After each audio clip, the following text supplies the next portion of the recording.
বিশাল এই মহাবিশ্বের ক্ষুদ্র একটি নীলবিন্দু আমাদের পৃথিবী।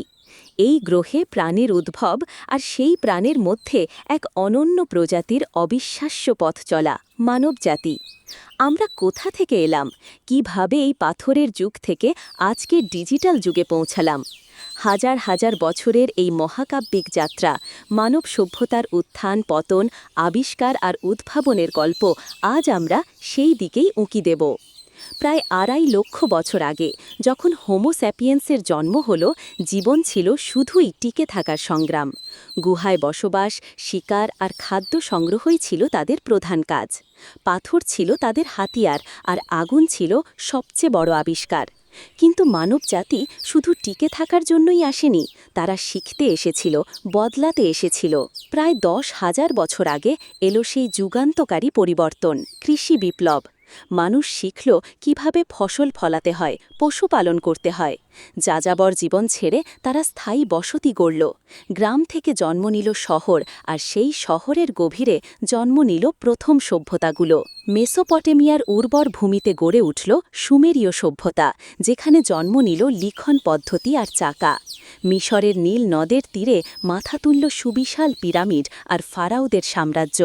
সিন্ধু নদের তীরে দেখা গেল পৃথিবীর প্রথম সুপরিকল্পিত নগরী। চীন আর আমেরিকাতেও জন্ম নিল নিজেদের মতো স্বতন্ত্র সভ্যতা। প্রতিটি সভ্যতা তাদের নিজস্ব অবদান রেখে গেছে, জ্ঞান, স্থাপত্য, আইন আর দর্শনের ভিত্তি স্থাপন করেছে।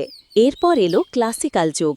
গ্রিকরা আমাদের দিল গণতন্ত্রের ধারণা, দর্শন আর বিজ্ঞানের বীজ বুনে দিল। রোমানরা গড়ল সুবিশাল এক সাম্রাজ্য, তৈরি করল রাস্তা, আইনি কাঠামো আর বিস্ময়কর স্থাপত্য। চীনের হান রাজবংশ প্রযুক্তি আর দর্শনের নতুন দিগন্ত উন্মোচন করল। কিন্তু কোনো সাম্রাজ্যই চিরস্থায়ী নয়। বিশাল রোমান সাম্রাজ্যের পতনের পর ইউরোপে শুরু হল তথাকথিত অন্ধকার যুগ, যেখানে সামন্ততন্ত্র আর ধর্মীয় প্রভাব ছিল প্রবল। তবে পৃথিবীর অন্য প্রান্তে কিন্তু জ্ঞানের আলো নিভে যায়নি। ইসলামিক বিশ্বে সে সময় চলছিল স্বর্ণযুগ। মুসলিম বিজ্ঞানীরা গণিত, জ্যোতির্বিদ্যা, চিকিৎসাশাস্ত্রে অভাবনীয় অগ্রগতি অর্জন করছিলেন, যা পরবর্তী ইউরোপীয় রেনেসার ভিত্তি স্থাপন করেছিল। পঞ্চদশ শতাব্দীতে ইউরোপে ফিরে এলো জ্ঞানের আলো, শুরু হলো রেনেসা। শিল্প, বিজ্ঞান, সাহিত্য আর দর্শনে এক নতুন জাগরণ এলো। লিওনার্দো দা ভিঞ্চি, মাইকেল এঞ্জেলোর মতো প্রতিভারা মানব সক্ষমতার নতুন সংজ্ঞা দিলেন। গুটেনবার্গের প্রিন্টিং প্রেস জ্ঞানকে সাধারণ মানুষের দোরগোড়ায় পৌঁছে দিল। একই সময়ে শুরু হলো আবিষ্কারের যুগ। ক্রিস্টোফার কলম্বাস, ভাস্কো দা গামার মতো অভিযাত্রীরা নতুন নতুন সমুদ্রপথ আবিষ্কার করলেন, বিশ্বকে নতুন করে চিনতে শেখালেন। এরপর এলো বৈজ্ঞানিক বিপ্লব। কোপার্নিকাস, গ্যালিলিও, নিউটন এরা মহাবিশ্বকে বোঝার নতুন পথ দেখালেন। 18 শতকে মানব ইতিহাসের সবচেয়ে বড় পরিবর্তনের সূচনা হল শিল্প বিপ্লব।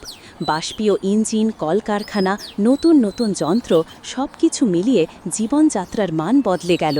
মানুষ গ্রাম ছেড়ে শহরে ভিড় করল, জন্ম নিল নতুন সামাজিক কাঠামো। যোগাযোগ, পরিবহনে বিপ্লব।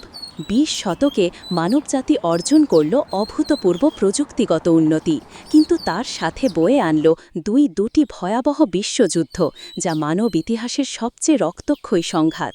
পারমাণবিক অস্ত্রের উন্মোচন মানবজাতির অস্তিত্বকে প্রশ্নের মুখে ফেলে দিল। তবে ধ্বংসের পাশাপাশি চলেছে সৃষ্টির কাজও।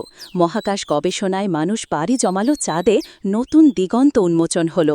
চিকিৎসা বিজ্ঞান এগিয়েছে অভাবনীয় গতিতে, মানুষের গড় আয়ু বেড়েছে। একবিংশ শতাব্দীর সূচনা হল তথ্য প্রযুক্তি বিপ্লব দিয়ে।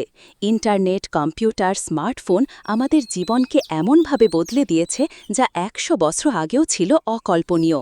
পৃথিবী আজ একটি গ্লোবাল ভিলেজ, যেখানে তথ্য সেকেন্ডের মধ্যে বিশ্বজুড়ে ছড়িয়ে পড়ে। আমরা এখন এমন এক যুগে দাঁড়িয়ে আছি, যেখানে চ্যালেঞ্জ যেমন বিশাল, তেমন সম্ভাবনাও অপার। জলবায়ু পরিবর্তন, সামাজিক অসমতা, মহামারীর মতো সমস্যাগুলো আমাদের সামনে দাঁড়িয়ে। কিন্তু মানবজাতির ইতিহাস আমাদের শেখায়, সম্মিলিত প্রচেষ্টায় আমরা যে কোনো বাধা অতিক্রম করতে পারি। আমাদের জ্ঞান, আমাদের উদ্ভাবনী ক্ষমতা আর একে অপরের প্রতি সংহতি এটাই আমাদের সবচেয়ে বড় শক্তি। এই দীর্ঘ পথ চলায় মানবজাতি অসংখ্য ভুল করেছে, কিন্তু বারবার শিখেছে, নিজেকে অতিক্রম করেছে।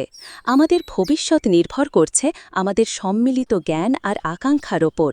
মানব সভ্যতার এই অবিশ্বাস্য গল্পটি আপনার কেমন লাগলো? আপনার ভাবনা আমাদের কমেন্ট বক্সে জানান। যদি এই ভিডিওটি আপনার ভালো লেগে থাকে তাহলে একটি লাইক দিন, বন্ধুদের সাথে শেয়ার করুন। আর ভবিষ্যতে এমন আরও শিক্ষণীয় এবং অনুপ্রেরণামূলক ভিডিও দেখতে আমাদের চ্যানেলটি সাবস্ক্রাইব করতে ভুলবেন না। দেখা হবে পরের ভিডিওতে। ধন্যবাদ।